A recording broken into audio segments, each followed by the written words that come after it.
Hello everyone, welcome to AKS IAS. This is Santosh Koka. మనం previous క్లాసెస్లో poverty రిలేటెడ్గా explanation అనేది చూసుకున్నాం. సో పేదరికానికి సంబంధించి ముఖ్యమైన సమాచారం, సో కమిటీస్ ఏమి ఉన్నాయి, పవర్టీ లైన్ అంటే ఏంటి, దారిద్ర్య రేఖకు సంబంధించి.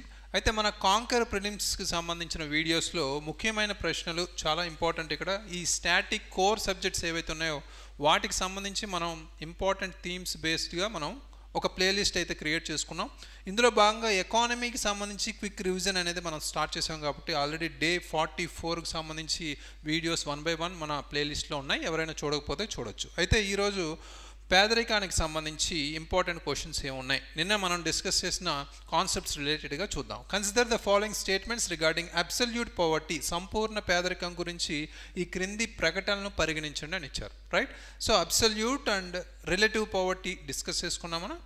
It is based on a universal yardstick that applies across all societies. ఇది అన్ని సమాజాలకు వర్తించే సార్వత్రిక ప్రమాణంపై ఆధారపడి ఉంటుంది అన్నారు. రైట్. సో అంటే మనం నిన్న అబ్సల్యూట్ పవర్టీ అంటే ఏం చెప్పుకున్నాం, ఫిక్స్డ్ నీడ్స్ అనేవి చేంజ్ అవ్వో అన్ని సొసైటీస్కి సేమ్ అని చెప్పుకున్నాం. రైట్. సో ఇది కరెక్ట్ స్టేట్మెంట్. సో నెక్స్ట్ మనకి it considers only food and shelter as the basic necessities, అంటే ఆహారం మరియు ఆశ్రయం ప్రాథమిక అవసరాలుగా మాత్రమే పరిగణిస్తుంది అని ఇచ్చారు. రైట్. సో అంటే ఓన్లీ ఫుడ్ అండ్ షెల్టర్ అని మాత్రం అబ్సల్యూట్ నీడ్స్లో మనం అబ్సల్యూట్ పవర్టీ రిలేటెడ్గా చెప్పుకోలేదు. ఇందులో మనకి హెల్త్ కావచ్చు, అదేవిధంగా మనకున్న ఎడ్యుకేషన్ కావచ్చు, వీటిని కూడా ఇంక్లూడ్ చేసుకున్నారు. రైట్. సో ఇది wrong statement. So only one is the correct statement. So examination రిలేటెడ్గా స్టేట్మెంట్స్ వైజ్ మనం each and every keyword observe చేస్తే ఈజీగా మనం పాయింట్అవుట్ చేయొచ్చు. So next important question with reference to the poverty line in India, consider the following statements. భారతదేశంలోని దారిద్ర్య రేఖకు సంబంధించి క్రింది ప్రకటనలు పరిగణించండి అని ఇచ్చారు. It's solely based on caloric intake, ఇది కేవలం క్యాలరీలు తీసుకోవడం మీద ఆధారపడి ఉంటుంది అని ఇచ్చారు. రైట్. సో అంటే పవర్టీ లైన్కి సంబంధించి మనం క్యాలరీ మెజర్మెంట్ రిలేటెడ్గానే ఫోకస్ చేశారు. అంటే ఒక డివైడింగ్ లైన్ తీసుకుని దానికన్నా కింద ఉన్న వాళ్ళందరినీ పూర్ అని, పైన ఉన్న వాళ్ళందరినీ నాట్ పూర్ అని క్రియేట్ చేశారు. రైట్. సో అది correct. And also it includes elements like education and health services consumption, విద్య, ఆరోగ్యం వంటి సేవల వినియోగం వంటి అంశాలను కూడా ఇది చేర్చిందని ఇచ్చారు. బట్ ఇది మనం రాంగ్ స్టేట్మెంట్గా చెప్పొచ్చు. ఎందుకంటే మనకి రిలేటెడ్ ఇండియాలో చూసుకుంటే పవర్టీ లైన్ ట్రెడిషనల్ నుంచి ఇప్పటి వరకు చూసుకుంటే ఫస్ట్ క్యాలరీ ఇంటేక్ తీసుకున్నాం, తర్వాత కన్జంప్షన్ బేస్ తీసుకున్నాం, తర్వాత మనకి ఇంకా కొన్ని మెజర్మెంట్స్ అనేవి ఇంక్లూడ్ చేశాను. కానీ ఇక్కడ మనకి ఎడ్యుకేషన్ అండ్ హెల్త్ రిలేటెడ్గా సర్వీసెస్ అనేవి మనం ఇంక్లూడ్ చేసుకోలేదు కాబట్టి ఇది wrong statement. Right. So only one is the correct statement. Next important question, consider the following statements regarding relative poverty, సాపేక్ష పేదరికంపై ఈ క్రింది ప్రకటనలు పరిశీలించండి అని ఇచ్చారు. It is measured based on societal norms and standards, ఇది సామాజిక నిబంధనలు మరియు ప్రమాణాలకు అనుగుణంగా కొలుస్తారు అని ఇచ్చారు. అంటే సొసైటల్ నార్మ్స్, సామాజిక పరంగా ఉన్న కొన్ని నిబంధనలు కావచ్చు, ప్రమాణాలు, స్టాండర్డ్స్ ఆధారంగా కొలుస్తారని ఇచ్చారు. సో అదేవిధంగా definitions of relative poverty remains constant over time, సాపేక్ష పేదరికం యొక్క నిర్వచనాలు దీర్ఘకాలంలో స్థిరంగా ఉంటాయని ఇచ్చారు. అదేవిధంగా it varies across regions and time periods, అంటే ఇది ప్రాంతాలు మరియు కాల వ్యవధులను బట్టి మారుతూ ఉంటాయని కూడా ఇచ్చారు. రైట్. సో రిలేటివ్ పవర్టీ అంటే ఏంటి, related to the society transformation, అంటే సొసైటీ రిలేటెడ్గా లైవ్లీహుడ్ స్టాండర్డ్స్ రిలేటెడ్గా మారుతూ ఉంటుంది అనేది ఇక్కడ గమనించాలి. So it is measured based on societal norms and standards, A particular society రిలేటెడ్గా స్టాండర్డ్స్ ఏవైతే ఉన్నాయో చేంజ్ అవుతూ ఉంటాయి కాబట్టి ప్రమాణాలకు అనుగుణంగా ఉంటాయి కాబట్టి ఇది correct statement. Next definitions of relative poverty remain constant over time, అంటే పర్టికులర్గా ఈ దీర్ఘకాలంలో స్థిరంగా ఉంటాయని ఇచ్చారు. బట్ మనం హిస్టారికల్గా మనం ఫాలో అయిన కొన్ని మెజర్మెంట్స్ వేరే ఉన్నాయి. అండ్ ఆల్సో రీసెంట్ అంటే అర్బన్ ఏరియాస్ రిలేటెడ్గా మారాయి. అండ్ మోడర్న్ టైమ్స్లో కూడా మనం లైవ్లీహుడ్ కాకపోతే లైఫ్ స్టైల్ చేంజ్ అవుతున్న కొలది మనం మారుతూ ఉన్నాం కాబట్టి ఇది wrong statement. It varies across regions and time periods, ఇది కరెక్ట్ స్టేట్మెంట్. అంటే ప్రాంతాలు కాల వ్యవధులను బట్టి మారుతూ ఉంటుంది అనేది మనం చూసాం. రైట్. సో ఓన్లీ 1 and 3 అంటే A option only is the correct option. Right. So next important question with reference to mixed reference period method, consider the following statements. ఇక్కడ మిశ్రమ సూచన కాలం యొక్క పద్ధతికి సంబంధించి క్రింది వాటిని పరిగణించండి. మనం 3 కాన్సెప్ట్స్ అనేవి, మెథడ్స్ అనేవి చెప్పుకున్నాం, అంటే పవర్టీ మెజర్మెంట్ మెథడ్స్ అనేవి, రైట్? సో ఒకటి unified reference method, mixed reference method, third modified mixed reference method, right? So it measures all items using 30-day recall period. 30 రోజుల రీకాల్ వ్యవధిని ఉపయోగించి అన్ని మూలకాలను కొలుస్తుందని ఇచ్చారు. Next it uses A 365-day recall for some లో frequency items, అంటే తక్కువ తరచుదనం గల కొన్ని వస్తువుల కోసం 365 రోజుల రీకాల్ వ్యవధిని ఉపయోగిస్తున్నారని ఇచ్చారు. And it was introduced after 1999 to 2000 by NSSO అని కూడా ఇచ్చారు, రైట్? సో దీన్ని 1999, 2000 తర్వాత దీన్ని ప్రవేశపెట్టింది NSSO ద్వారా అని ఇచ్చారు, రైట్? సో ఈ స్టేట్మెంట్స్ గమనిస్తే మిక్స్డ్ రెఫరెన్స్ పీరియడ్ అనేది మనకి 30-day రీకాల్ పీరియడ్ తీసుకున్నాం, రైట్? బట్ ఇక్కడ మనం ఫోకస్ చేస్తే ఆల్ ఐటమ్స్ అని ఇచ్చారు. బట్ ఇది 30-day recall time unified reference పీరియడ్లో మనం తీసుకున్నాం, కానీ ఇక్కడ ఆల్ ఐటమ్స్ అయితే 30-day రీకాల్ మిక్స్డ్ రెఫరెన్స్ పీరియడ్లో కాదు, ఓన్లీ కొన్ని ఐటమ్స్, రైట్? సో అది గమనించాలి. ఇది రాంగ్ స్టేట్మెంట్. నెక్స్ట్ మనకి it uses 365-day recall for some లో ఫ్రీక్వెన్సీ ఐటమ్స్, అంటే తక్కువ తరచుదనం గల కొన్ని వస్తువులు. అంటే ఇక్కడ ముఖ్యంగా ఫోకస్ చేయాల్సింది ఏంటి? సో తక్కువ పర్టికులర్గా మనకి ఫ్రీక్వెన్సీ టైమ్స్, అంటే తక్కువ ఉపయోగించి, అంటే ఫర్ ఎగ్జాంపుల్ మనకి డ్యూరబుల్స్ ఉంటాయి, రైట్? లేదా ఎడ్యుకేషన్ లాంటి వాటి అనమాట, రైట్? సో ఇది కరెక్ట్ స్టేట్మెంట్. మనకి 1 year లాంగ్ రీకాల్కి సంబంధించి పీరియడ్ చూసుకుంటే ఇలాంటి వాటికి ఉపయోగించుకుంటున్నాం. ఇట్ వాజ్ ఇంట్రడ్యూస్డ్ ఆఫ్టర్ 1999, ఇది కరెక్టే. సో మనం ఎప్పుడైతే ఫోకస్ చేసామో, సో 1993 to 94 లాంటిది మనకి యూనిఫైడ్ రిఫరెన్స్ పీరియడ్లో భాగంగా ఉంది. తర్వాత 99 to 2000 మిక్స్డ్ రిఫరెన్స్ పీరియడ్ కాలానికి వచ్చాం, right? So 2 and 3 is the correct option. B option is the correct option. Next important question regarding criticisms of the poverty line, consider the following. పేదరిక రేఖపై లేదా దారిద్ర్య రేఖపై విమర్శలకు సంబంధించి ఈ క్రింది వాటిని పరిగణించండి. పేదరిక రేఖ లేదా దారిద్ర్య రేఖ, పవర్టీ లైన్ రిలేటెడ్ క్రిటిసిజమ్స్ కూడా నిన్న చూసాం. So it reduces poverty to A simple number and ignores multi dimensional aspects, అంటే ఇది పేదరికాన్ని సాధారణ సంఖ్యకు తగ్గించి బహుమితీయ అంశాలను విస్మరిస్తుందని ఇచ్చారు. అంటే ఇది ఓన్లీ నెంబర్ గేమ్ లానే తీసుకున్నారు, రైట్? అంటే నేరో మెజర్మెంట్గా తీసుకున్నాం పవర్టీ లైన్ అనేది. ఇక్కడ మల్టీ డైమెన్షనల్ ఆస్పెక్ట్స్ ఏవైతే ఉన్నాయో, మన సొసైటికల్ ఎక్స్క్లూజన్ లాంటివి కానీ, లేదా సామాజిక వివక్ష లాంటివి, లేదా జెండర్ బేస్డ్ ఇన్ఈక్వాలిటీ, అంటే లింగ ఆధారిత అసమానతలు లాంటివి కానీ తీసుకోలేదు అనేది ఇక్కడ చెప్పుకోవచ్చు, రైట్? ఇది wrong statement. Next it fails to account for regional variations in consumption, ఇది వినియోగంలో ప్రాంతీయ వైవిధ్యాలను పరిగణలోకి తీసుకోదు అని ఇచ్చారు. సో రీజనల్ వేరియేషన్స్ అనేవి కన్జంప్షన్ రిలేటెడ్గా ఇది తీసుకోవట్లేదు, అది కూడా కరెక్ట్ స్టేట్మెంట్ క్రిటిసిజం సంబంధించి. Next it accounts for social indicators like access to education and health, ఇది విద్య, ఆరోగ్యం వంటి సామాజిక సూచికలను పరిగణలోకి తీసుకుంటుంది అని ఇచ్చారు. ఇది ఇక్కడ రాంగ్ స్టేట్మెంట్. ఎందుకంటే ఇది సోషల్ ఇండికేటర్స్ ఏవైతే ఉన్నాయో, యాక్సెస్ టు ఎడ్యుకేషన్, హెల్త్ లాంటివి పరిగణలోకి తీసుకోవట్లేదు, ఓన్లీ క్యాలరీ ఇంటేక్ లేదా కన్జంప్షన్ రిలేటెడ్గానే తీసుకుంటుంది. ట్రెడిషనల్ చూసుకుంటే క్యాలరీ, తర్వాత కొన్ని కమిటీస్, అలగ్ కమిటీ కావచ్చు, మన లకడా వాళ్ళ కమిటీ కావచ్చు, ఇలాంటివన్నీ మనకి ఈ కన్జంప్షన్ బేస్డ్కి షిఫ్ట్ అయ్యారు, రైట్? సో ఇది రాంగ్ స్టేట్మెంట్. ఇక్కడ it reduces poverty to A simple number game, ignores multi dimensional aspects, అంటే ఇది రాంగ్ కాదు, కరెక్ట్, రైట్? సో మన as per explanation, right? So 1 and 2 A option is the correct statement. So ఈ statements based game అనేది చాలా important. So మనకి తెలుస్తున్న కాన్సెప్ట్సే ఈ స్టేట్మెంట్స్లో కొన్ని కన్ఫ్యూజ్ చేస్తూ ఇస్తారు.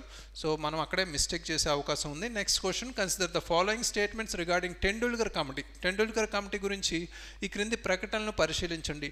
It recommended a shift from calorie based estimation to expenditure based estimation, క్యాలరీల ఆధారిత అంచనాను ఖర్చు ఆధారిత అంచనాకు మార్చాలని సిఫార్సు చేయడం కూడా జరిగింది. Very very important point, and ఈ కమిటీ కూడా చాలా important, right? Correct statement. It included private expenditure on education and health, ఇది కూడా మనం ఫోకస్ చేస్తే it includes private expenditure and education and health అన్నారు. ఇందులో విద్య, ఆరోగ్యంపై ప్రైవేట్ ఖర్చులు కూడా ఉన్నాయని ఇచ్చారు.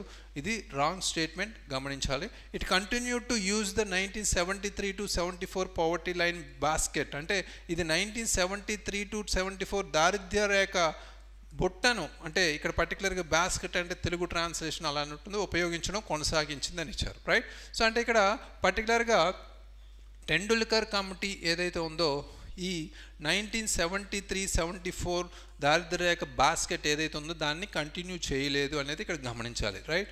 సో అది మనం డిస్కంటిన్యూ చేసి ఓన్లీ మనకి ఈ ఎడ్యుకేషన్ కావచ్చు, హెల్త్ కావచ్చు, వీటిని మనం కొంత జత చేశారు. ఇది యాక్చువల్గా కరెక్ట్ స్టేట్మెంట్. సో రాంగ్ అనుకున్నాం.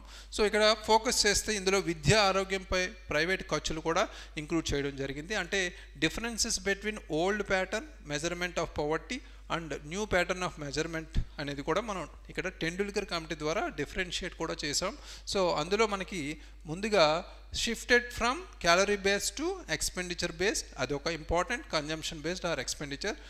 అదేవిధంగా ఎడ్యుకేషన్, హెల్త్ సెక్టర్స్ మీద కూడా ఫోకస్ చేశారు, రైట్. సో ఈ 2 points very important. 1 and 2 is the correct option. Next important question, with reference to Lakdawala committee recommendations, consider the following statements. అంటే లక్డావాలా కమిటీకి సంబంధించి క్రింది ప్రకటనలు చూస్తే state specific poverty lines should be calculated, రాష్ట్ర నిర్దిష్ట పేదరిక రేఖలను లెక్కించడం అవసరం అని చెప్పారు, రైట్. స్టేట్ స్పెసిఫిక్గా పవర్టీ లైన్స్ అనేవి కంపల్సరీ ఫోకస్ చేయాలనే మన ఈ పాయింట్ అయితే రికమెండేషన్స్ అయితే ఈ కమిటీ అయితే ఇచ్చింది. అంతకు ముందున్న అలగ్ కమిటీ అనేది జనరల్ రికమెండేషన్స్ అయితే ప్రొవైడ్ చేసింది. నెక్స్ట్ లక్డావాలా చాలా ఇంపార్టెంట్, రైట్.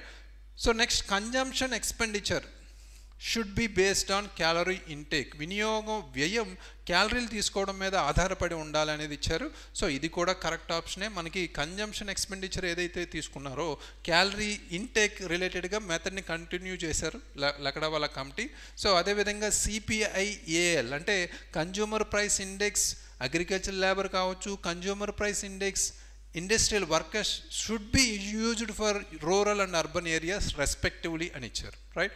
అంటే రూరల్ ఏరియాలో మనం CPIAL అగ్రికల్చరల్ లేబరర్స్ గురించి, CPI ఇండస్ట్రియల్ వర్కర్స్ ఏమో అర్బన్ ఏరియాస్లో యూజ్ చేయాలనే రికమెండేషన్స్ కూడా ఇచ్చాం. ఇది కూడా మనం చూసాం. అంటే మోస్ట్ ఇంపార్టెంట్ పాయింట్ ఏంటంటే లక్డావాలా కమిటీ అనగానే మనం కన్జ్యూమర్ బేసిస్ అనేది మనం ఫోకస్ చేయాలి. ఇదే సింపుల్గా రిమైండ్ చేసుకునే అవకాశం ఉంటుంది, right. So next 4th point, it recommended use of mixed reference period, మిశ్రమ సూచన కాలం ఉపయోగించాలని సిఫార్సు చేయబడిందని ఇచ్చారు. దీనికి దానికి ఎటువంటి సంబంధం లేదు, రైట్. సో మిక్స్డ్ అంటే ఇక్కడ unified, mixed and modified mixed reference period అనేవి there are 3 types of poverty measurement methods అవి, right. Separately not recommended by these committees. 4th option wrong statement. 1, 2, 3 అంటే A is the correct option ఇక్కడ, right. So next important question, consider the following features of the Rangarajan committee. Rangarajan committee యొక్క ఈ క్రింది లక్షణాలను పరిగణించండి. సో మనకున్న కమిటీస్లో Lakdawala committee, Tendulkar committee and Rangarajan committee, ఈ 3 పవర్టీ రిలేటెడ్గా చాలా ఇంపార్టెంట్. అంటే ఇక్కడ షిఫ్ట్స్ కానీ వాళ్ళు తీసుకున్న మెజర్మెంట్స్, రికమెండేషన్స్ చాలా important, right. It used nutritional norms from the Indian council of medical research, భారత వైద్య పరిశోధన మండలి యొక్క పోషకాహార ప్రమాణాల ఉపయోగం జరిగింది. అంటే మనం టెండూల్కర్ నుంచి రంగరాజన్ షిఫ్ట్ అయినప్పుడు మనకి అప్డేట్స్ అనేవి తీసుకున్నారు. ఆ అప్డేట్స్ ఏంటి, మనకి ICMR నార్మ్స్ని ఫాలో అవ్వడం అనేది ఇక్కడ స్ట్రిక్ట్ రూల్స్ అనమాట, రైట్. సో అదొకటి update. Next it estimated more poor people than the Tendulkar committee. So ఇది కూడా మనకి కరెక్ట్ ఆప్షనే. ఈ 2 స్టేట్మెంట్స్ మనం అర్థం చేసుకుంటే. సో ఈ రంగరాజన్ కమిటీ ఎప్పుడు వచ్చింది, 2012లో, టెండూల్కర్ కమిటీ 2009లో, రైట్. సో ఈ మధ్య చాలా పవర్టీ లైన్ రిలేటెడ్గా వీళ్ళు తీసుకున్న అప్డేట్స్ రిలేటెడ్గా ఇంకా కొంత ఎస్టిమేషన్ పెంచారు, right. So next it use 1973 to 74 price levels for estimation. ఇందులో 1973 to 74 ధరల స్థాయిలను అంచనా కోసం ఉపయోగించారని ఇచ్చారు. ఇది రాంగ్ స్టేట్మెంట్.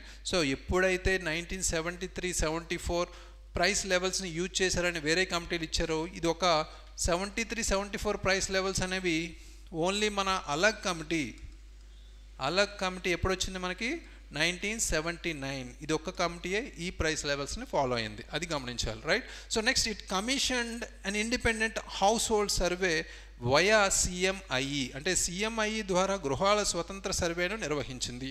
సో సర్వే రిలేటెడ్గా సర్వే డేటా కూడా అప్డేట్ చేశారు.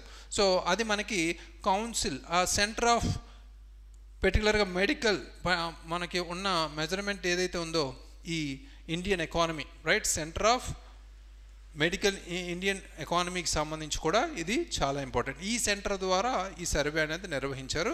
ఇది మనకి కరెక్ట్ స్టేట్మెంట్. ఇక్కడ 3 ఒకటే option wrong statement. 1, 2 and 4 A option is the correct statement. Next important question, regarding uniform reference period and mixed reference period consider the following. ఏకరీతి సూచన కాలం and మిశ్రమ సూచన కాలానికి సంబంధించి క్రింది వాటిని పరిగణించండి. అంటే ఇవి ఒక 3 డిఫరెంట్ పవర్టీ మెజర్మెంట్ మెథడ్స్ అనేవి మనం చెప్పుకున్నాం, right. URP uses A 7-day recall for perishable. పాడైపోయిన ఉత్పత్తుల కోసం యూఆర్పి 7 రోజుల సూచన వ్యవధిని ఉపయోగిస్తుందని ఇచ్చారు. MRP includes a 365-day recall for education and health. MRP విద్య మరియు ఆరోగ్యం కోసం 365 రోజుల రీకాల్ని కలిగి ఉంటుందని ఇచ్చారు. And URP was used before 1999 to 2000. అంటే యూఆర్పి 1999 నుంచి 2000 ముందు ఉపయోగించబడిందని ఇచ్చారు. And MRP captures low frequency items better. అంటే ఎంఆర్పి తక్కువ ఫ్రీక్వెన్సీ, రైట్, అంటే తక్కువ తరచుదనం గల మెరుగైన వస్తువులను సంగ్రహిస్తుందని కూడా ఇచ్చారు, రైట్. సో ఆల్రెడీ మనం మిక్స్డ్ లేదా మిశ్రమ సూచన కాలానికి సంబంధించి చూసాం కొన్ని ఎక్స్ప్లెనేషన్ పార్ట్లో, క్వశ్చన్లో కూడా, రైట్. సో ఇక్కడ యూఆర్పి అనేది మనం మూడిటికి డిఫరెన్సియేషన్ చూస్తే యూనిఫైడ్ రిఫరెన్స్ పీరియడ్ అండ్ అంటే mixed reference period and also modified mixed reference period, ఈ 3కి సపరేషన్ ఒక ఇంపార్టెంట్ పాయింట్ ఏంటంటే ఇది 30 day for all items, right. Unified means యూనివర్సల్గా అన్ని ఐటమ్స్కి 30 days అని గుర్తుపెట్టుకోండి. నెక్స్ట్ ఎంఆర్పి అంటే మిక్స్డ్ రిఫరెన్స్ పీరియడ్ వచ్చేసరికి 30 day for some products, right, not optimal products అనమాట. నెక్స్ట్ 365 days అంటే 1 year for some durables or education లాంటివి అనమాట, రైట్. సో అంటే low frequency items, right. So next ఎంఎంఆర్పికి వచ్చేసరికి మీకు 1 day కూడా ఉంటుంది. 1 day కూడా ఇక్కడ ఇంక్లూడ్ చేశారు మెజర్మెంట్ అనేది, 30 day and also 365 days, right. So ఈ డిఫరెన్సెస్ జస్ట్ గుర్తుపెట్టుకుంటే సరిపోతుంది, యూఆర్పి, ఎంఆర్పి, ఎంఎంఆర్పి, రైట్. సో ఇక్కడ ఆ డిఫరెన్సెస్ ప్రకారం మనకి 7-day రీకాల్ అనేది ఎక్కడా లేదు, wrong statement. MRP includes a 365-day recall for education and health లాంటివి, రైట్, లో ఫ్రీక్వెన్సీ అప్పుడప్పుడు మనం తీసుకునేవి. Next URP was used before 1999 to 2000 అన్నారు. యూఆర్పి అనేది 99 ఇది పర్టికులర్గా ఎంఆర్పి రిలేటెడ్గా కాబట్టి ఇది కూడా correct statement, right. Next MRP captures low frequency items better. అంటే ఎంఆర్పి తక్కువ ఫ్రీక్వెన్సీ గల మెరుగైన వస్తువులను సంగ్రహిస్తుంది అని కూడా ఇచ్చారు. ఇక్కడ మనం ఈ పర్టికులర్ స్టేట్మెంట్ కూడా కరెక్టే, ఎందుకంటే 365 days 1 year లాంగ్ టైంలో వాళ్ళ తక్కువ పౌనఃపున్యం అంటే తక్కువ తరచుదనం ఉన్న ఐటమ్స్ని బెటర్గా అది మెజర్ చేసే అవకాశం ఉంటుంది కాబట్టి. సో ఇక్కడ 2, 3, 4 ఆప్షన్స్ ఆర్ కరెక్ట్. అంటే ఏ option is correct statement, right. So next and last important question, which of the following indicators are not captured by the traditional poverty line? ఈ క్రింది సూచికలలో సాంప్రదాయ పేదరిక రేఖ ద్వారా సంగ్రహించబడనిది ఏది? నాట్ అని ఇచ్చారు, ఇన్కరెక్ట్, రైట్.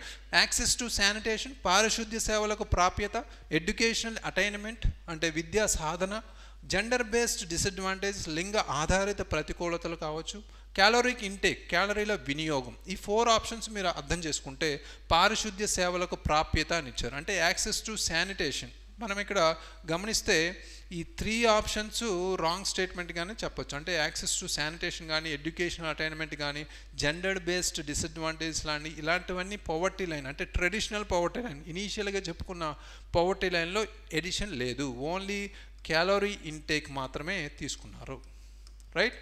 సో అది గమనించాలి. Remaining all not included, right. So only ఇదొక్కటే మనకి పవర్టీ లైన్లో ఇంక్లూడ్ చేశారు కాబట్టి ఇక్కడ not captured by the traditional poverty line ఇచ్చారు కాబట్టి 1, 2, 3 అనేవి ఇక్కడ options, right. So calorie intake include అయ్యింది కాబట్టి అది మనం ఇంక్లూడ్ చేసుకోవట్లేదు, 1, 2, 3. సో ఇక్కడే కన్ఫ్యూజ్ అవ్వకుండా ఇది క్యాప్చర్డ్ ఆర్ నాట్ క్యాప్చర్డ్ అనే దాని మీద ఫోకస్ చేయాలి, right. So A is the correct option.